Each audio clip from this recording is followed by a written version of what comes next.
The man they couldn't break. The Galactic Tribunal Hall floated in high orbit above the crimson storms of Kesselian Prime. Its spires pierced the void like daggers of authority, a sanctum where trillions of lives across star systems were judged, condemned, or spared, based on reason, law, and fear. Today it reeked of fear. Ambassador Threx of the Zoran Collective shifted uncomfortably in his hydropod, his gelatinous body quivering. His eye stalks remained fixed on the lone figure seated at the center of the tribunal's stone chamber. No cuffs, no force field, no armed guards. Just a man, a human. And yet, every species in the hall leaned away from him. "He's smiling," muttered High Arbiter Kellenak of the Tellari Dominion, his 3 hearts thudding in sync. Why is he smiling? The subject in question, a Terran operative named Elias Mercer, tilted his head at the murmurs echoing through the hall. His lips curled upward into a grin that seemed too calm, too knowing. The charge against him? Mental warfare. He hadn't fired a shot, hadn't sabotaged a single ship, and yet 3 empires had collapsed within weeks of his presence on their worlds. 5 cycles earlier, the Galactic Council had voted, almost unanimously, to observe and contain humanity. They were too unpredictable, too emotional, too dangerous. A subspace probe had picked up something odd in the human neural architecture, patterns of chaos laced with genius. The sailor called it cognitive entropy. The Varnak simply dubbed it the fire. So, when Elias Mercer, a mere psychological analyst, was dispatched to mediate a minor trade dispute on Traylon 4, no one blinked. Until the planet fell into revolution. Until the High Chancellor of the Varnak Dominion voluntarily abdicated after one private session with Elias. Until an ancient race of mind-readers, the Mentari, begged the Council to never allow that man near our thoughts again. And now he sat here, calm, collected, dangerous, not because he had power, but because he had understanding. Arbiter Kellenak's voice broke the silence. Elias Mercer, citizen of Terra, do you understand the gravity of the charges brought against you? Elias leaned forward. His voice was soft. I understand that you fear me. Gasps rippled across the chamber. The Kralok ambassador twitched his venom glands. The Mentari representative closed all 5 of her eyes. You weaponized culture, spat Threx. You turned words into viruses. You made empires unravel by whispering in the right ears. Elias stood. No weapons. No threats. Just words. You invited humans to join the Galactic Council, he said slowly. You studied our ships, our tech, our biology. You thought you understood our limits. He pointed a finger, not at anyone, but at everyone. But you never studied our minds. He took a step forward. No one stopped him. We evolved on a world that wanted us dead. We survived ice ages, predators, plagues, each other. We turned pain into art, loss into poetry. We invented hope before we had language for it. Another step. You thought our danger was in our guns, our ships. No. He tapped his temple. Our mind is the weapon. Silence. Arbiter Kellenak cleared his throat, struggling to maintain composure. You manipulated sovereign leaders into dismantling their own power structures. How do you plead? Elias smiled again. Guilty of giving them ideas. The Mentari ambassador stood, trembling. His mind is a labyrinth. Every time we tried to read him, we ended up lost inside ourselves. More murmurs. Panic tinged the air. High Arbiter Kellenak slammed his staff. Enough. He turned to the council. We must decide. Do we exile this human? Detain him indefinitely? Or— Elias interrupted. Or you let me walk out of here. Because deep down, you know something none of you want to admit. Kellogg narrowed his eyes. And what's that? Elias's grin vanished. His gaze turned cold. You need us. The silence turned heavy. Your empires are stagnating, Elias continued. Your systems are brittle, predictable. You've mastered technology but forgotten chaos, forgotten innovation, forgotten imagination. He gestured to the vast star map behind the council. You've mapped every quadrant, catalogued every species. But beyond your charts, beyond your comprehension, that's where humans thrive. A Kraylock general growled. You speak as if you're a god. Elias's voice dropped to a whisper. No, I'm a mirror. I reflect the parts of yourselves you buried long ago. The questions you're afraid to ask. The truths you won't face. Then he said the line that would later be carved into the tribunal's archives, etched in a dozen languages. The most dangerous mind in the galaxy is human. Security didn't escort Elias out. No one stopped him. He walked through the hall of 1,000 species, feared, respected, hated, but never forgotten. And when he reached the docking bay, an unmarked Terran ship awaited him. He boarded, and the doors sealed shut. From the shadows, a voice spoke. Did it work?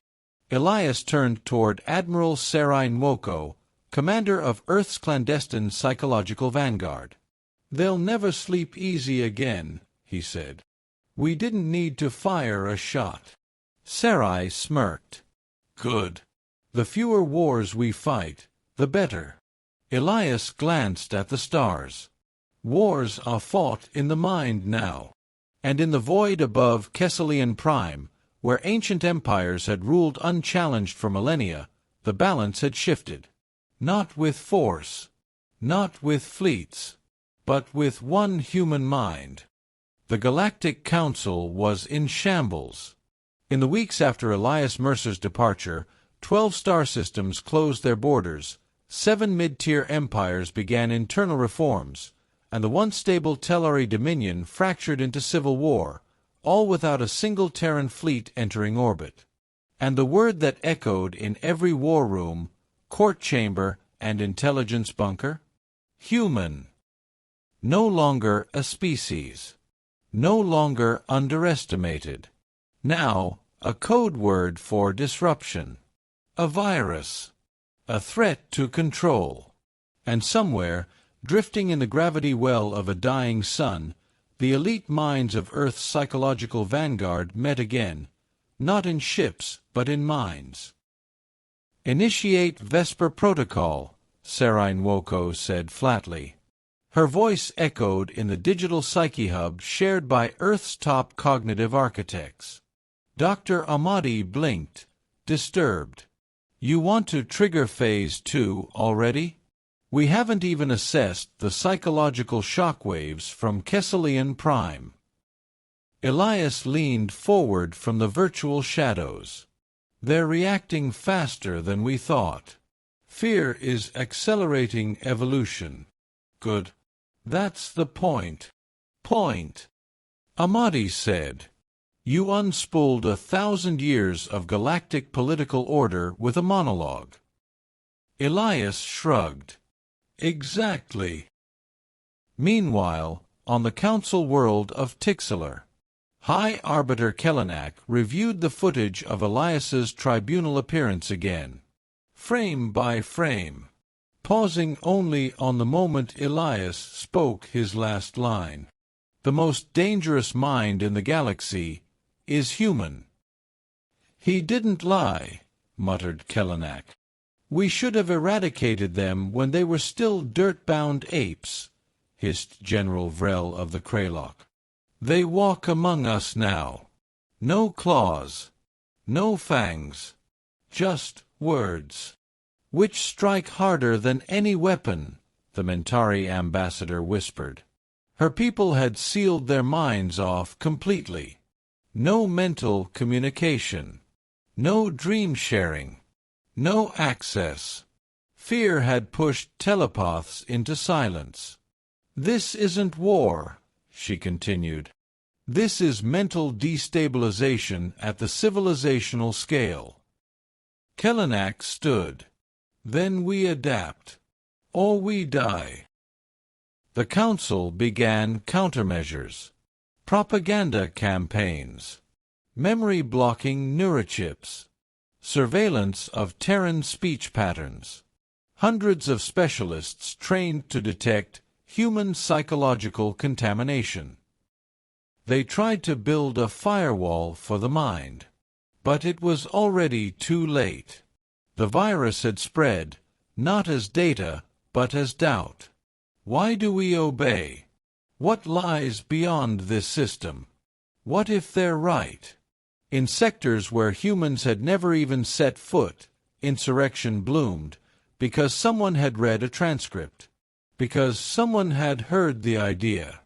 Elias hadn't destroyed the empires. He'd taught them to question themselves. Back on Earth, deep beneath the Sahara's mirrored solar farms, Sarai and Elias walked through a black corridor lit only by bioluminescent data streams. "You're pushing us to the edge," she said. "You've turned the galaxy into a psychological pressure cooker." Elias stared ahead. Pressure creates diamonds. Or implosions. He stopped and looked at her. "Let me ask you something, Admiral. Why do you think they fear us?" Sarai narrowed her eyes. "Because we're unpredictable." Elias shook his head. "Because we create meaning from pain. We take horror, trauma, loss, and we craft stories, art, resistance. They evolved to avoid pain. We evolved through it." Sarai's voice dropped. "And what happens when they turn their weapons inward, trying to purge us from their own minds?"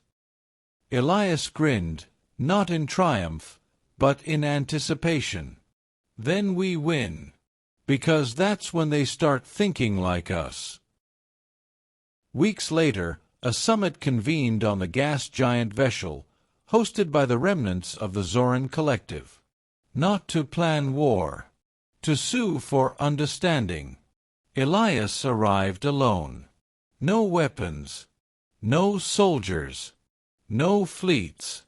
And yet, 25 ambassadors stood when he entered the chamber. Threx of the Zoran stepped forward. "We have questions." Elias raised a brow. "I offer no answers. Only paths." The Kralok ambassador scowled. "Is this your endgame? Rebellion?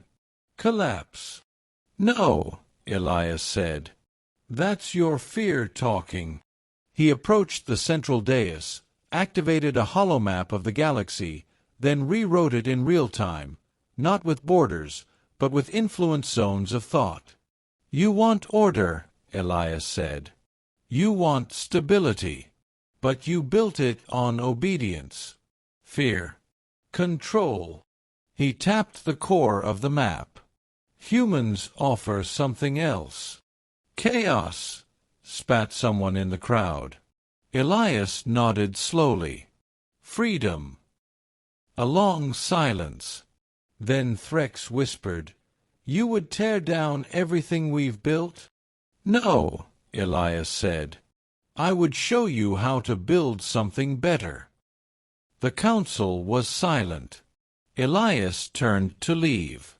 As he reached the door, Threx called out, voice trembling, "Elias Mercer, what are you?" He paused, then spoke without turning. "An idea whose time has come." In the years that followed, they called it the Age of Fracture. Empires fell. New coalitions rose. Old species rediscovered forgotten parts of themselves. Some called it destruction. Others called it awakening.